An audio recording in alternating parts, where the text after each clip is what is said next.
Bonjour à tous et bienvenue sur Crypto Signal. Pas de nouvelles majeures aujourd'hui, mais on est bien dans le scénario qu'on avait évoqué avant-hier, hein, quand on a fait la dernière vidéo, c'est-à-dire continuation haussière suite à un retest des 83. Pour le moment, ça se passe vraiment plutôt bien, c'est plutôt limpide au niveau de la structure. Donc on va surtout travailler aujourd'hui la structure et la liquidité. Et puis, bien sûr, comme d'habitude, un petit peu de fondamental et un petit peu du reste, de beaucoup de techniques principalement. On y va pour l'intro.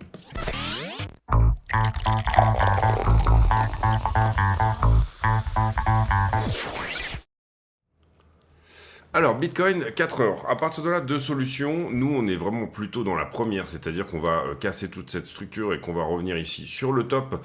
La deuxième étant, bien sûr, de continuer plutôt l'aspect baissier de tout cela, qui est tout à fait possible.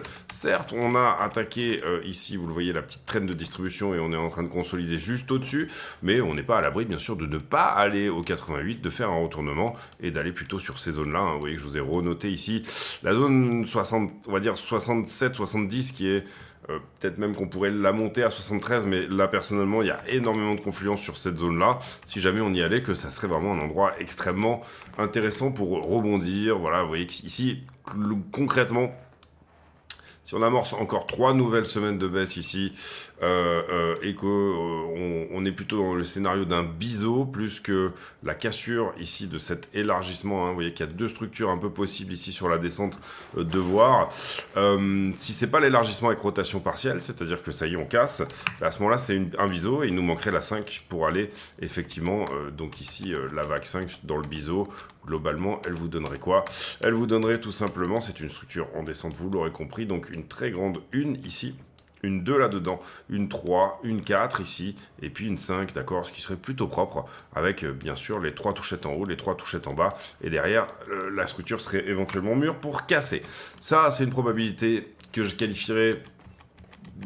Pour moi, on est quasi à 2 tiers, 1 tiers sur le fait que ça va péter vers le haut, c'est-à-dire 67-33, 33% de chance d'aller là, et plutôt 70% de chance, 65, 66, d'aller vers le haut. En tout cas, c'est comme ça que je vois les choses, au vu de ce que j'ai sous les yeux, la figure, j'aime vraiment bien le fait que on ait bien tenu le premier momentum initial avant de casser effectivement ce petit momentum ce week-end, mais on l'a fait plutôt en sortie de week-end, et cette cassure nous donne également, vous le voyez ici, cette épaule, tête, épaule inversée, un retest, un parfait retest ici quand on revient sur les 83, et on a validé le fait d'aller casser en daily et d'aller clôturer au-delà de la potentielle comment dire, résistance daily qui s'était mise devant nous.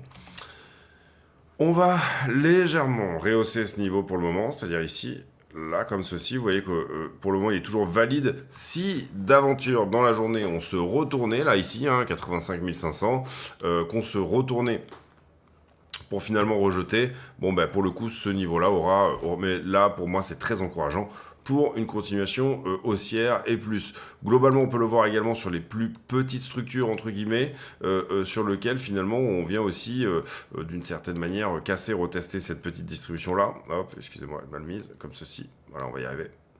Comme cela, ça c'est relativement propre également, la manière dont on flag en fait, et on casse le flag, vous le comprenez ici que on peut le voir comme un flag, cette histoire-là, comme ceci. Ça, on peut l'enlever, parce que ça n'a plus grand intérêt pour le moment. Encore qu'on on va le garder encore un petit peu quelques temps. Voilà, comme ceci. Là, on a pas mal tenu le momentum, jusqu'à finalement nous faire la correction dans sa time frame. En soi,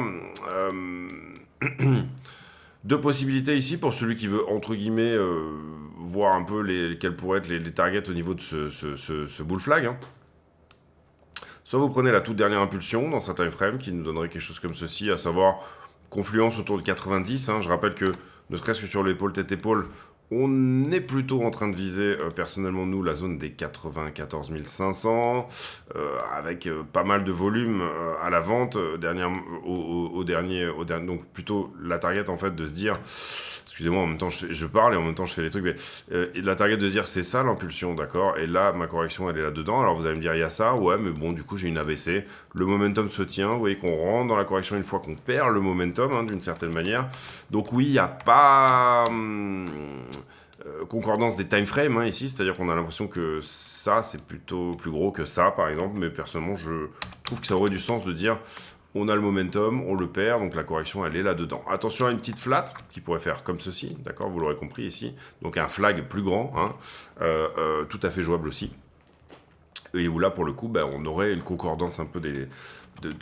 time frames, des corrections en time frame. Donc voilà un peu comment je vois les choses. En tout cas, ça a l'air de bien casser là. On a des jolies choses aussi sur la liquidité. En tout cas, je trouve qui nous annonce quand même un potentiel retour à minima 88, qui était l'endroit, on l'a dit, le prochain endroit où on peut rejeter, c'est finalement 88. Et encore une fois, l'endroit qu'on peut viser assez facilement au vu de tout ce qu'on a en structure. Et encore une fois, c'est plutôt mignon au sens où c'est plutôt rapide en fait, et donc on laisse assez peu de temps finalement aux longueurs de rentrée. Alors on a un petit peu de monde, je dirais, sous les 82 là désormais, vu que on est revenu le tester par 2 fois, mais là c'est suffisamment rapide pour sortir un petit peu du champ, une trop grosse poche de liquidité qui se trouverait là-dessous. Alors on en a de la liquidité, on a fait un equal low ici, et là on n'a pas nécessairement énormément enfoncé le niveau, mais voilà, il y en a un petit peu sur la montée, de la liquidité également, on va le voir quand on ira voir, la liquidité justement, mais en tout cas moi je trouve que c'est plutôt mignon de ce côté-là. Ensuite, il faudra voir un retour des afflux ETF, je pense que c'est la prochaine étape ici, alors là on est lundi donc on peut pas vraiment statuer là-dessus, mais il faut vraiment qu'on voit un retour des institutions sur les ETF aussi, parce que ça amène quand même du momentum à l'achat. Ether contre Bitcoin, difficile de parler tant qu'on n'a pas repris ces niveaux-là, à mon sens, voire qu'on n'est même pas juste venu couvrir cette imbalance là, et vous comprenez que même ici, ça sera difficile de parler de retournement haussier, parce que finalement, le fond de la tendance reste tout à fait baissier là-dessus. Néanmoins, des coups à jouer sur Ethereum BTC, puisque on a tellement tendu l'élastique vers le bas que, à minima, celui qui veut jouer un petit retracement haussier, mais personnellement, je me suis déjà cassé les dents 1 ou 2 fois à essayer d'avoir ce fameux retracement haussier qui n'a pas lieu, puisque finalement, pour le moment, sur Ether Bitcoin, on est littéralement dans une tendance à la vente qui accélère, une parabole, tout simplement. Ici, vous le voyez, une parabole vers le mauvais sens, malheureusement. Mais bon, voilà. Est-ce qu'on s'inscrit sur l'idée que ce support-là va tenir, finalement, parce que c'est le dernier qui peut protéger le caractère, entre guillemets, potentiellement haussier de la structure, en tout cas la vitesse à laquelle on y allait ici, etc. C'est plutôt une grosse capitulation, Ethereum contre Bitcoin. Et quand on regarde Ethereum contre le dollar, à ce stade, on peut pas vraiment... alors il y a un petit recoupement haussier qui est très agréable, il n'y a pas de souci là-dessus, puisqu'on fait 1400, en gros 1400 vers 1700 quasiment. Moi je le vois bien monter à minima jusqu'à 1008, qui est pour moi le prochain niveau. Vous voyez qu'il est en train de construire un petit quelque chose quand même, ici sur les 1007. Donc daily, on a le niveau qui était là, qui a tenu, pas de souci avec ça, rien de plus intéressant, je dirais, à dire. Et puis, comme il aime à le faire, peut-être un retournement en triangle ascendant. Ether adore ce genre de retournement comme ça, où on pense qu'il va peut-être venir chercher ses longues, et en fait finalement il casse au travers d'un support oblique. C'est sa manière préférée, je dirais, de se retourner. Maintenant, attention, il est possible aussi qu'on continue à la baisse ici. Et globalement, dans sa time frame, je dirais que le 4 heures ici devrait être l'endroit où, si jamais on le casse, et c'est peut-être ce qu'on est en train de faire actuellement, eh bien, on ne sera pas que sur une prise de liquidité. J'ai envie de dire que il faudrait presque même s'installer daily au-dessus, mais c'est propre. Et encore une fois, c'est un type de structure de retournement que Ethereum adore faire. Si je vous en cherche ne serait-ce qu'au hasard, ici vous avez celui-là. Vous en avez assez souvent ici des triangles rectangles sur... alors là, celui-là n'a pas fonctionné. Mais vous en avez assez souvent des triangles rectangles sur Ether. Celui-ci est par exemple pareil. Vous avez un début de quelque chose, en fait il perd faussement et après derrière il vient effectivement se mettre en place. Voilà, mais assez souvent Ether aime bien faire ce genre de truc en correction, là, voilà, une espèce de triangle. Celui-là est moins propre, mais voilà. Grosso modo, un peu l'idée sur Ethereum. Admettons, qu'on le mette en place, ce triangle rectangle, là, ici au 1700. Bon, vous voyez que ça l'emmènerait assez facilement au 2000, je dirais. Parce que sur un triangle rectangle, on fait comme d'habitude, comme assez souvent, en tout cas du moins, on fait une balançoire. Balançoire, ouais, 2000 tout pile. Zone de rejet, 2000 aussi sur Ethereum. Et également, on aurait on aurait préféré que ici ça soit encore plus bas, hein, là pour vraiment avoir un truc très propre. Là, celui qu'on a sous les yeux est pas excessivement propre. Je parle du triangle bien sûr. Et donc bien percer le 4 heures, bien passer au travers. Normalement, si on passe au travers, et c'est plus ou moins ce qu'on est en train de faire, hein, là, ce qu'on a sous les yeux. On n'a pas fait de plus haut encore, mais ouais, on est vraiment sur l'endroit où il faut y aller, quoi. Bah, ça pourrait accélérer à minima, en tout cas dans toute cette zone ici où le prix avait bien accouché à la descente, et bien il pourrait aussi accoucher à la remontée, d'autant plus que vous comprenez qu'on a une petite poche de liquidité ici shorteuse. C'est tout ce qu'on lui souhaite à Ethereum. Venir, pour le coup, ça nous emmènerait assez rapidement sur mon TP2, moi qui est au 1800. On avait un TP1, bien sûr, ici sur cette première trend. Donc voilà, voyons voir déjà s'il va au 1800 et après assez facilement le niveau suivant sera 2000 sur lequel, on l'avait dit, il faut faire attention un petit peu sur cette zone qui est sur Ethereum la zone de rejet la plus logique. 1800 déjà, allons-y, et puis c'est tout ce qu'on lui souhaite encore une fois aussi à notre ami Ethereum. Ensuite, le total 3. Bon, on avait parlé de cette petite structure de retournement qui pourrait nous l'emmener à 23%, à savoir cet élargissement ici en descente, qui a bien cassé, qui est bien correct. Attention à un retest, hein, si jamais on devait retester, ça nous emmènerait quasiment au niveau plus bas. Bon là, je pense que ça se tient en tout cas. On a une petite perte de momentum également, où vous voyez qu'on était en train d'accumuler, un peu comme c'est le cas sur Bitcoin et sur Ethereum, on était en train d'accumuler assez vite, et on s'est un petit peu calmé sur les altcoins, mais globalement, les alts reprennent un petit peu de dominance.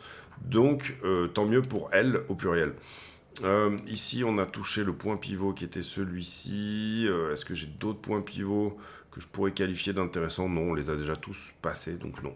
Voilà pour l'alcool dominant. Je pense qu'il y a une belle proposition pour l'alcool dominance pour revenir ici, globalement, haut de range, hein, autour des 23%.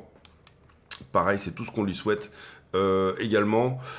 Et attention à un rejet sur trend. Alors cette trend, elle est que potentielle hein, pour le moment, puisque c'est facile de faire une droite avec 2 points, mais que voilà, attention à quelque chose qui rejetterait vers les 22,5 là ici, et sur trend de distribution, puisque pour le moment, il est en train de distribuer notre ami, d'accord? Donc voilà, ici pour moi le sommet majeur c'est 23. Depuis on n'a pas vraiment fait de plus bas, hein, vous comprenez? Donc c'est l'endroit à casser pour retourner la structure, hein, tout simplement. On va voir du côté du fondamental. On va passer assez vite parce que j'ai vu assez peu de choses. On est en sortie de week-end, donc voilà, j'ai vu assez peu de choses dernièrement. Ici, voilà, j'ai fait pas mal de tweets, je pense que c'était ce week-end, sur des trucs divers. Un petit peu de politique avec notre ami Kennedy qui se fait fustiger en ce moment par les médias européens. Également, petite analyse sur Ripple. Ici, analyse sur l'administration Trump qui propose de filer 10 000 $ par an aux Groenlandais, je pense que ça se dit comme ça, pour qu'ils deviennent américains hein, d'une certaine manière. 10 000 $ par an, oui, ça met du beurre dans les épinards, mais il faut comprendre que quelqu'un au Groenland, c'est les salaires danois à peu près, hein, et les salaires danois, c'est 4 000 € par mois. Donc 10 000 $ en soi, bon, c'est un petit bonus, mais c'est pas non plus incroyablement incroyable. Et puis, attention ici, le secrétaire Howard Lutnick, secrétaire du commerce, qui dit attention, oui, d'accord, sont exempts des tarifs pour le moment, les semi-conducteurs et les ordinateurs et les smartphones, mais ça fait partie d'une autre vague qui sera taxée différemment, qui est tout le secteur des semi-conducteurs va être taxé différemment, et ça sortira d'ici 2 ou 3 mois. Donc on n'est pas à l'abri ici d'un rebondissement un peu dans cette histoire de relief rally par rapport au fait que tout simplement le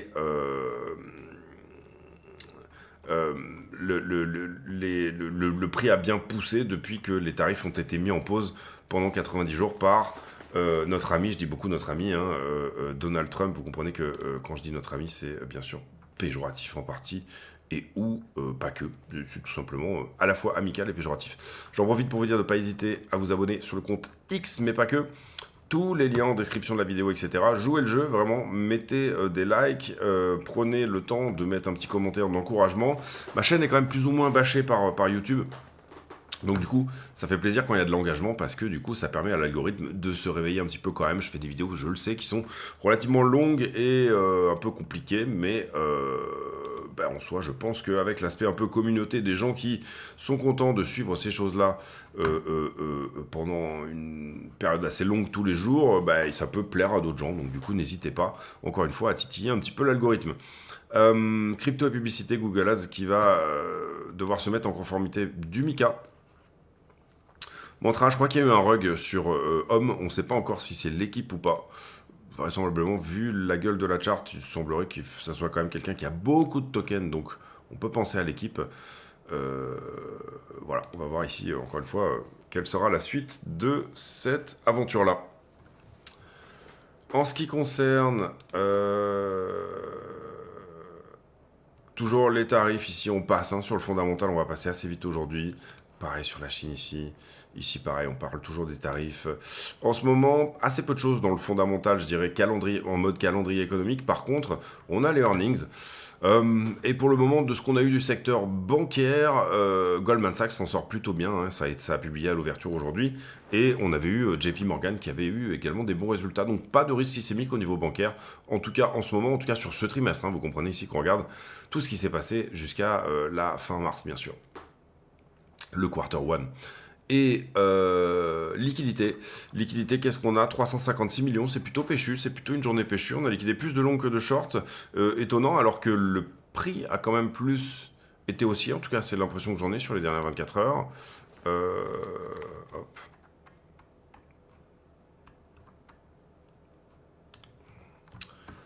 On a sorti un petit peu de long Grotal. Ça a été un petit peu dans les deux sens en fait. Hein, si on regarde 4 heures, les 4 dernières bougies. Non, ça a été plutôt haussier quand même.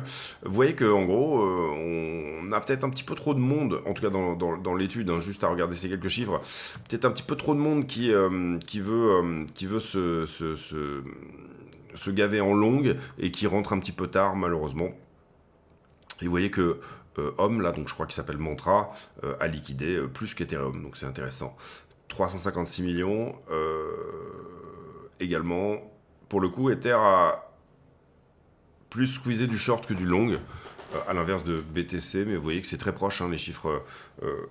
En gros, en fait, ce qu'on peut se dire, c'est que tout ce qui a été liquidé ici en long, là peut-être plus c'était sur le Others, sur Ripple par exemple, sur des grosses caps. Et puis, vous voyez que Homme, 56,23.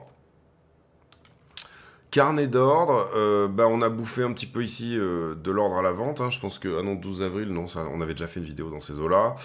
Ici, pareil, on a touché de l'ordre à la vente. Il n'y avait pas grand-chose ici pour redescendre. Et attention, sur la zone des 86-87, il y a à peu près 200 bitcoins à la vente. Même si 200 bitcoins, c'est pas énorme. On en prend note quand même. Également, on a squeezé ce niveau, au niveau des shorts. Ce que je peux voir qui est intéressant, c'est que là, sur toute la latéralisation, j'ai plutôt une diminution du funding, donc ça veut dire qu'on est shorté sur le top, ce qu'on est peut-être en train d'aller chercher actuellement. D'accord, donc ça je peux le décaler là-haut. Ensuite, prix qui descend, mais funding qui monte, eh bien on a été longué sur ce niveau-là, mais pour moi il a été depuis short squeezé. Derrière ça va plutôt pas mal ensemble, hein, latéralisation, légère diminution. Ici on a été légèrement longué, mais vous voyez que ça a été squeezé également. Et ici, ça va ensemble. Derrière, ça va ensemble à nouveau. Et derrière, en revanche, le prix a plutôt tendance à augmenter, j'ai l'impression. Et le funding a diminué. Donc, on peut passer celui-là en 2 pixels. D'accord. Niveau à prendre au-dessus, pas mal de monde au-dessus, oui. Mais ce qu'on peut voir aussi, et qui est intéressant, c'est cette fameuse... dès qu'on corrige, vous voyez la quantité de contrats qu'on sort, hein, on sort quasiment 2 milliards en position de leverage. Hein. Ouais, c'est ça, 2 milliards.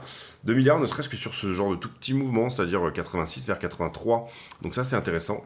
2 milliards, voilà, on va dire que c'est à peu près ce que vous pouvez trouver, puisque c'est des positions leveragées. Si derrière, je fais le calcul, ça doit plus ou moins correspondre aux 42 millions et quelques du contrat qui se ferme en tout cas, et du monde qui abandonne ici. Donc on a une prise de profit des shorts certainement, prise de profit des longs pardon certainement, puisque là vous voyez que la diminution de contrat elle est énorme par rapport à ce qui s'est fait, donc peut-être des gens qui avaient ouvert là qui prennent leur profit, ça c'est plutôt une bonne nouvelle, et c'est peut-être ce qui peut expliquer que malgré une augmentation du prix, le funding n'est pas en train de retourner dans des zones on va dire d'acceptabilité beaucoup plus basses. Attention parce que commence à toucher des niveaux un petit peu où on a déjà corrigé par le passé.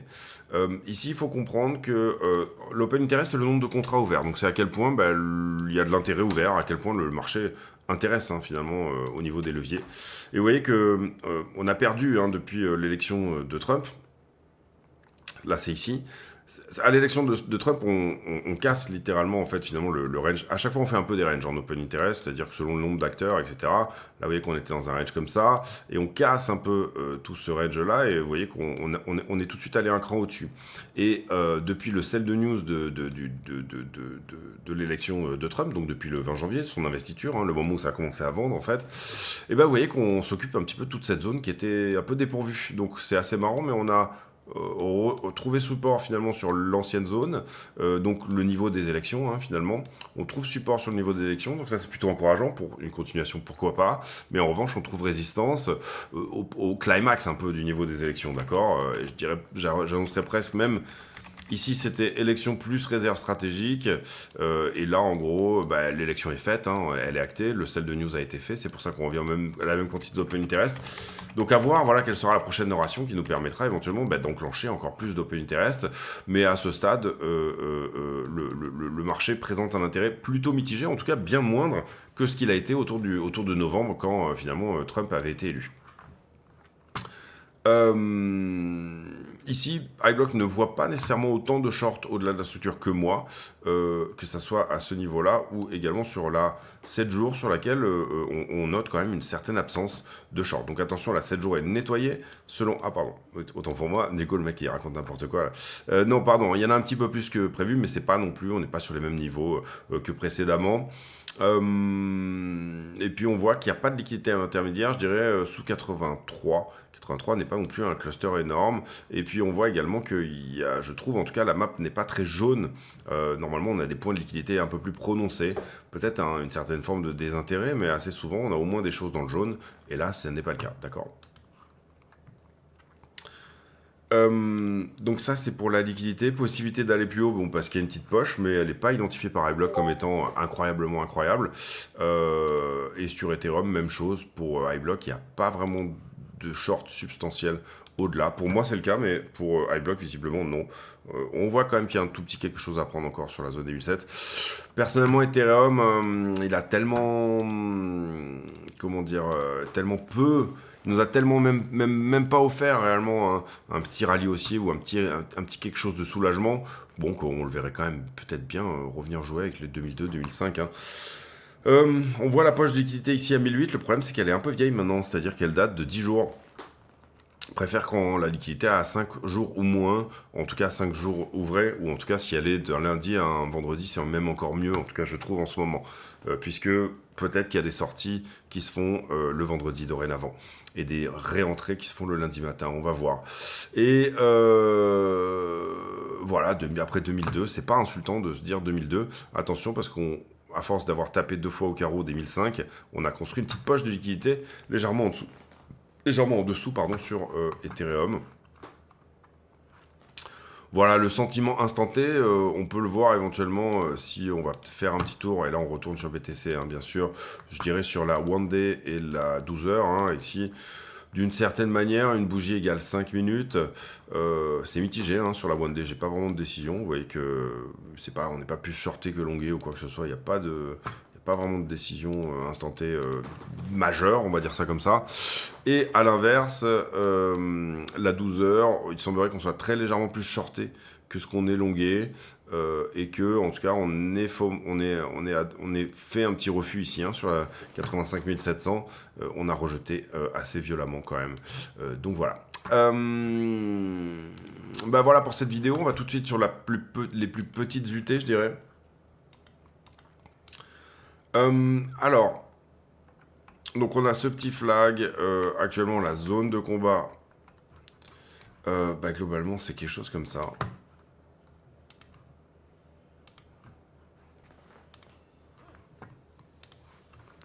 Le niveau est fermé ici, je le sais. Pardon, je vous mets juste au moins un truc en mode à peu près, d'accord, on est bien d'accord. Donc c'est entre là et là que tout se passe finalement. En tout cas pour le moment, donc intraday c'est la zone à jouer. Hein. Je vais essayer de trouver la time frame du niveau supérieur ici. Il semblerait qu'on soit même au-delà du 15, donc on est déjà sur du 1 heure. Voilà, difficile, hein. Sur du 1 heure, vous pourrez le mettre par là le niveau, donc beaucoup plus bas, hein, 84,8. En tout cas, petit rejet à l'instant T. Le prix est venu trouver 85 800 et il rejette à l'instant T, encore une fois. On l'a vu, hein, sur cette idée de rejeter éventuellement les longues. Donc ça, c'est pas un 5 minutes. Je pense qu'on peut, on peut se dire que c'est directement un 1 heure. On va voir si il casse d'un côté ou de l'autre. Voilà les amis. Scénario privilégié en ce qui me concerne, je serai pour un gros push maintenant. Il semblerait que la volatilité se calme un petit peu et que ça soit plutôt de la latéralisation, en tout cas pour le moment. Personnellement, je pense que ça prépare un gros push. Et encore une fois, on en a parlé déjà en début de vidéo, mais bonne chance ici quand même, hein, puisqu'on y est presque de faire une flat, d'accord? Donc là, parfait, hein, la structure de range, en tout cas, peut tenir encore pendant un petit moment, avec petite latéralisation dans le coin, prise de liquidité, pourquoi pas un peu de sous, et puis ensuite on dégage vers le haut. Pourquoi pas? C'est un range dont on rentre par le bas, donc il est plus probable qu'on en sorte par le haut, les ranges étant quand même le plus souvent. Pas énorme, mais je crois que c'est 60-40, un truc dans le genre, des figures de continuation. Voilà pour cette vidéo, j'espère qu'elle vous aura plu. Si c'est le cas, n'hésitez pas à le dire. Encore une fois, le fondamental est relativement, vraiment très joli en ce moment. Il y a des tas de choses qui sont plutôt chouettes au niveau du spot où on est, de l'endroit où on est.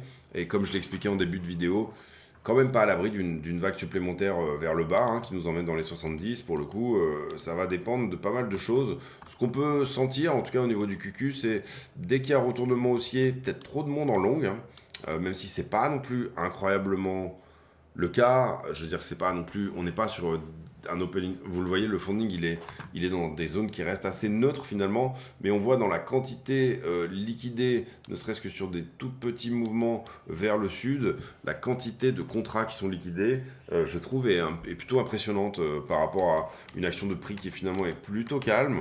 Et en termes d'open interest, on en vient facilement à avoir des choses qui sont peut-être un petit peu trop optimiste, hein, d'accord? Quand le marché est un peu trop optimiste comme ça, c'est pas forcément une bonne chose, surtout sur les leviers, puisque en général le marché s'occupe, hein, de finalement à remettre un petit peu l'église au milieu du village de tous ces gens-là.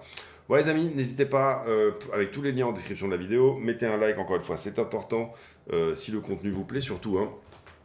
Et puis, on se retrouve demain pour une nouvelle. J'ai pour habitude, en fin de vidéo, de poser une question à la con. C'est-à-dire une question qui n'a rien à voir avec le prix du Bitcoin, mais qui nous permet de converser deux choses et d'autres. Voilà, pour vous, est-ce qu'on va, tout simplement, on va parler Bitcoin aujourd'hui, mais est-ce qu'on va vers cette cassure de structure au-delà de 88 ou alors est-ce qu'on va vers une continuation de structure avant ça, d'accord? C'est-à-dire que on n'a pas fait de plus bas là. Pardon. Ici pour moi c'est là le creux majeur et vous voyez qu'on l'enfonce, donc c'est pas de dire qu'on n'a pas fait de plus bas, c'est de dire que de toute façon ce creux n'est pas excessivement important. Celui qui était avant était effectivement là, donc tac tac tac, vous avez cette structure, il va falloir péter 88 hein, tout simplement pour montrer une forme de retournement déjà à minima. Voilà les amis, je vous souhaite à tous une très bonne journée, j'espère que cette vidéo vous a plu une nouvelle fois et on se retrouve demain pour une nouvelle. Ciao ciao.